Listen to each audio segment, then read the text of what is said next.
Hey, Chadwick Stokes. Hey, thank you so much for joining us on WTOP in DC. Hey, my pleasure. Good to be here. Now we're talking because you are coming to Rams Head, Annapolis on March 8th. A lot of our listeners will know your stuff from Dispatch and state radio and other things. But we're billing this one as Chadwick Stokes and the Pintos, which I know is like a solo name of your album. So I guess my main question is this Rams Head Annapolis show, is there going to be any Dispatch, or is it mostly solo stuff, or a little of both? Well, it's gonna be there's usually a couple state radio tunes, a couple dispatch tunes, and then the rest are from the solo repertoire. Um, I've just started working on a rock opera, so I'm we may play a chunk of like three new songs in a row because they're kind of telling a story. All right, you got to tell me about this rock opera. Is there a name for it yet? Is there a Well, storyline for it yet, or I are you mean, just kind of trying it out for yeah, now? there's a storyline. This is the first time ever like really talking about it to anyone else except my family or and my bandmates. But You can break some news with us. That's fine. breaking news. I've been wanting to do this for since I started playing music. So it just there was always other things happening, and so I'm just getting to a point where I've been able to cull over the songs, like the sketches of songs from the past few years, and try to line them up and see what's happening kind of musically. And I think the rock opera is going to be set in the early 70s perhaps. Okay, So that's one way for me to go back to listen to songs that might particularly have that vibe. And now I'm at a stage with some of them where I just need to know if what part of the story are they furthering. sure. And so it's a lot of kind of lyrical jockeying to try to make sure. Sometimes when you're just writing a song unto itself, you can get away with a little cloudiness. But I'm sure there'll still be plenty of that in this. But it's essentially, my brother and I, who plays in the Pintos, we've done some riding of the rails, some freight train jumping, and that's where a lot of this rock opera takes place. I love it. Wait, so what do you mean by freight train jumping? Like, is it actually set along train tracks, or I'm just trying to pull some Yeah, tidbits out of you, even yeah, though it's not written yet? But right. It's no, it's set. It's that lifestyle kind of attracts a fringe and beautiful element of our society and our humanness. And it's so it's people, it's of all ages and kinds coming to, like, kind of running from something. Because it's usually, if you're out there, the conditions are kind of harsh enough, and that it's not something you choose to do, for a long length of time at least. yeah. And so yeah, it's these people coming together who are kind of running from their own lives. And at first they don't get along, but hopefully they do at some point, and that kind of thing. I love it. I love it. I know I'm geeking out just talking about the creation of it, because I can tell it's still sort of formulating, but that's the exciting part. You know what I mean? Yeah. Um. Well, I hope So that wait. I hope that for these audiences in the next, I mean, one of the reasons for doing this little tour, this week-long thing, is it gives me discipline and kind of kicks me in the ass to get these. It gives me a real deadline, as opposed to like the get it, I can't get all these songs together, but maybe I can get these three or these Sure. five together, and to try them out in front of people, and to see if they, because ultimately they really have to hold together just as songs too, so if, like, even if the story is good, if the song is shit, then it's not going to carry it. So the songs have to be good enough unto themselves. And so part of this will be playing them in front of an audience for the first time. And then, maybe sometimes it's back to the drawing board, and sometimes it's like, all right, this is working, and that kind of thing. Right. You mentioned, I mean, I want to know, what are like your rock opera touchstones? You mentioned you were going back to listen to like 70s stuff. Like I think I Yeah. know Jesus Christ Superstar. I don't know. Like Yes. what are your rock opera influences, I guess? Yes. I mean, the Wall and Tommy are big, but definitely Jesus Christ Superstar, um, maybe the most, and Hair. Hair. Yeah. Um, Jesus Christ Superstar and Hair are, I grew up with as a kid, and before I kind of graduated to the Who and Pink Floyd. Yeah. And so they have a special place in my heart. They're also very different in that Jesus Christ Superstar, it tells an ancient story that people kind of know, so they don't have to really lay it out. But that story does that lyrically, does tell the story from start to finish without any real dialogue. Right. Whereas Hair is more like these vignettes, Sure. and kind of loosely a loose thread throughout it. So will yours be more of a loose thread, vignettes, or are you still figuring it out I'm whether it's gonna gonna be try sung to through the whole way? Yeah, I'd try to have it sung through the whole way, so it's like a more of a proper opera. But Right. there may be holes that I have to fill in somehow. So, but I like the idea of like no speaking, just the whole thing's music. Sure. I love it. Thank you so much for telling us what's the buzz. Tell me what's happening. What's Yeah, the buzz? All right. Anyway, it's the the best I got. buzz. Hey, I didn't know we were going to be talking about any of this. So there is a show coming to Annapolis apparently, but what in addition to these rock opera teaser songs that you're working out, what are can you draw and don't spoil the whole set list obviously, but is there what dispatch songs or state radio songs might we hear? Can tease a song or two that we might hear. Yeah, we usually play "Calling All Crows," which is this state radio song. Um, "Keepsake" too is kind of an acoustic-y state radio song, and then "Dispatch" might be something like, it's kind of fun because my brother plays the banjo, so it's fun to play songs like "Flying Horses" or something with the banjo, because it kind of lends itself to that. But there's also a song off the relatively new Dispatch record called "Born on Earth," which carries over really nicely to the Pintos, and maybe "Letter to Lady J" thrown in there. All right, that gives us a sense. That's a good enough of a teaser. You got to come out to the dang show if you want to hear what everything is going to be. Yeah. Well, thank you. I mean, whenever I have someone like yourself on, I always love to hear sort of your sort of how you got into it to begin with. And you kind of mentioned the rock opera stuff as a kid, but what about like non-rock opera? Like what music were you into? I guess you were born in Massachusetts in '76, but like like what all did you sort of to grow up listening to? Music wise. A lot of Credence. CCR baby. Yeah. And then um, a lot of Credence and Beatles and Dylan, kind of that classic upbringing, and Hendrix. And then when I was in high school, that it was kind of incredible timing for Nirvana and Alice in Chains um and Rage Against the Machine. So it's like it was a beautiful age to witness kind of this new feeling. It was like I don't think I think we because I grew up on a small farm in a very small town, and so I don't think we didn't connect so much, and I was so young in the 80s that the things we connected to were kind of music before us.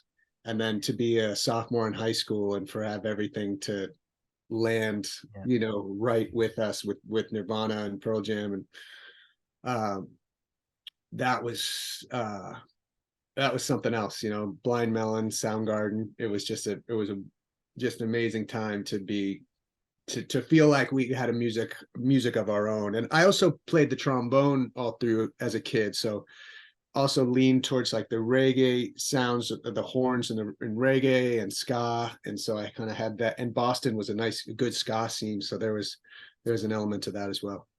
kind of perfect timing, like you're saying, because you were doing when you were young and figuring out everything as a kid, your early exposure, you got the CCRs and all of that stuff. But then you came of age right as music was changing with Yeah, Nirvana and the grunt and yeah, Soundgarden. So it's kind of lucky you. You were good right. timing on that.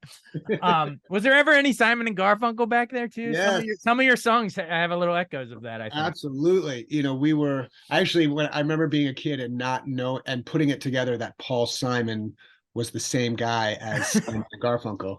Oh, that's him. Yeah, like because it's funny as a kid and even as as listeners, sometimes we don't put it all together. But um live at Central Park, the first time they did that, that was a huge record in our house. And we live with our aunt and uncle too, and our parents, but my aunt and uncle were younger than my parents, so they really caught like the hippie generation perfectly.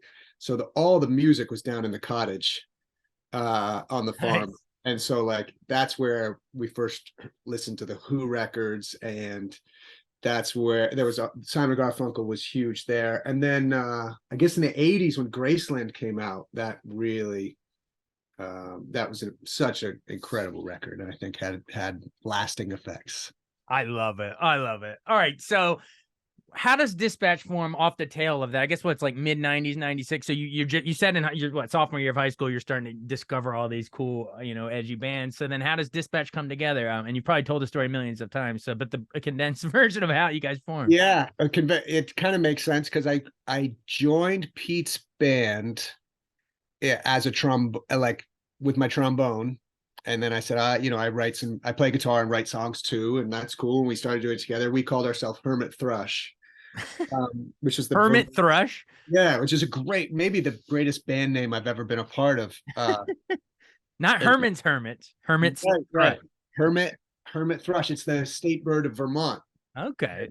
Pete came up with that name, and I loved it. And it was Pete and I as kind of the front men, and then and a band rounding us out, and it was great. And then Pete had a side thing with Brad, where they did more acoustic things.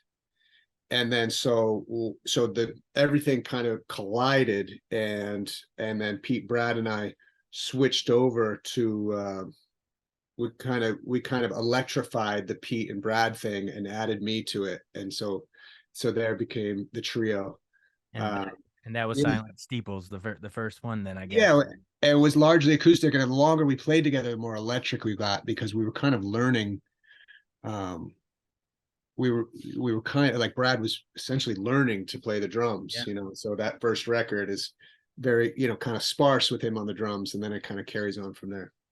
Absolutely. Well, real quick, I have to ask you about that second album, Bang Bang in '97. I love that. My wife is a huge fan of that too, by the way. Shout out from the wife. Big fan of Dispatch. Tell me about the General. Everyone knows that line, take a shower and shine your shoes. But tell me about sort of more the meaning behind that. I've seen the others and I have discovered this fight's not worth fighting. I mean, you've gone into some political stuff and the stuff you've done since, but yeah, just kind of talk about, what were you going for with that song? Sort of like an anti-war message of we're all Yeah, together kind of a thing. yeah. I was always like many, kind of fascinated by war and this idea of the draft and these young men and women going to do the bidding of some person's decision who's like in their safe mansion or White House. Who does not have to fight, and most times aren't even sending their kids to fight. Right. But I think it's always about humanizing war, and that how absurd it is to be shooting at or trying to kill someone you don't know and don't met is just doing the same thing you're doing, just following orders, Yeah. for country or whatever. It's I think ideologically World War II and there were some it's easy, some wars are easier to try to avoid than others, Right. But in general, no pun intended, the idea that war is just pain and suffering, and it's it's too often not the last resort. And so I think it's just, it just seemed to me and many others and other pacifists, that if we just understood each other more, could walk in other people's shoes, that we would realize that, oh, this is why you thought that, or this, and it's all about communication and that kind of thing. And this, um, on the other, one side you have diplomacy and kind of trying to listen, and on the other side you have just total carnage and centuries of animosity and revenge. And it's just like, so I think that's where that comes from. Just trying to be like, if that the general in his dream could see the people he was fighting, and he could see their mothers, and therein lies, hopeful understanding. Absolutely. There is really no the idea really is no other. And once we realize that, I mean, you said it perfectly. I have nothing really to add, but war is mankind's worst addiction. I've been thinking about that a lot. That new All Quiet on the Western Front remake. Yeah. Similar themes. Yeah. Anyway, but also something completely different on that album. Tell me real quick about recording Out Loud. If you call my name out loud, that's like something completely different, but so beautiful. Who came up with that? Where were you when you wrote that? All that kind of stuff. Yeah, I was in Zimbabwe when I wrote it, actually, and right after high school. I took a gap year, and I was thinking about a girl I had a crush on, how, many miles, thousands of miles away, and had a lot of time in Zimbabwe too, to kind of wander around with my guitar and play and write a lot. And that song just came out of that time. And I think in recording it, we recorded it Brad had a senior concert at Middlebury. So a few years later, like 2 years later, he was graduating, and I was a freshman or first bit of sophomore year. And Brad asked Pete and I to be part of his senior, I don't know, thesis or senior senior thing. And so we played that song and we recorded it, and that was what we just threw on Bang Bang. So there's a live feel to it, I suppose. But we play it so differently. If you listen to live records, we play it fully electric and much more in a reggae vein. I love it. Well, I mean, it's a beautiful song, and we'd be here all day if we talked about all your albums. So I won't subject you to that. Don't. But I do want to know if we can fast forward to one more album, America Location 12. I love that one. Only the Wild One, Skin the Rabbit, Painted Yellow Lines. It's a great album. How did that come together? But actually, first of all, what is the Location 12? I've always wondered. America Location 12. That was we were recording that up in Stinson Beach, so just north of San Francisco, and there was a like missile silo that we discovered, or people know about them. It's not that hard to find, but really, like, almost as if the whole thing, there was these giant missiles, and then they covered them with dirt, but it's right on the water. And there's these these hills that you think they're regular hills, but then you see a big iron door, and then you can kind of walk in some of them. And on the inside of one of those was written Location 12. So that's where that whole thing got started. And that whole album was like kind of like our for Brad, Pete, and I, was like kind of our comeback. We hadn't recorded a record in a while, and right, there was like a break right before that, right? Like a hiatus kind of. And then we decided to come back together, and then we all went our separate ways to kind of work and write. And my aunt and uncle had moved out of the cottage that we spoke of earlier and moved up to Vermont. And so I spent most of my many days in that cottage recording and writing that record. And so that ended in eventually recording it out in Stinson Beach. Awesome. Thanks for those tidbits. Wow, the missile silo. We keep coming back. There's a theme here through. All Yeah, this war, fighting against war, I guess. yeah, Well, you've done a lot of your, before we run, we have to hit state radio. I know you've done that's sort of, I guess, a lot of some of the more political songwriting and stuff too. And you mentioned being influenced by Rage when you were growing up, and now you've toured with them. And I know Dave Matthews and other stuff with state radio. But how rewarding is it to have that sort of outlet to not only do the dispatch stuff, not only do the solo stuff, but state radio? Do you view that as like when I'm going to do a political record, I'm going to do it with them now, or do you not? I guess you don't even really view it yeah, like that. yeah. No, I mean, they definitely have those thoughts when there's a big election year coming up, or just the shit was so crazy with Trump. Mhm. He's such a buffoon. So it's like, what can we do? And then I definitely lean. I'm like, okay, enough of this other stuff. Like, let's get to it. It's state radio time. Yeah, I kind of feel that way. But I also listen to like the songs and stuff, and do I have a batch of songs for a new state radio record? And that's when I have to be like, well, I can either do that or the rock opera. So there is a bit of juggling going on, but it's also like what the songs are telling me.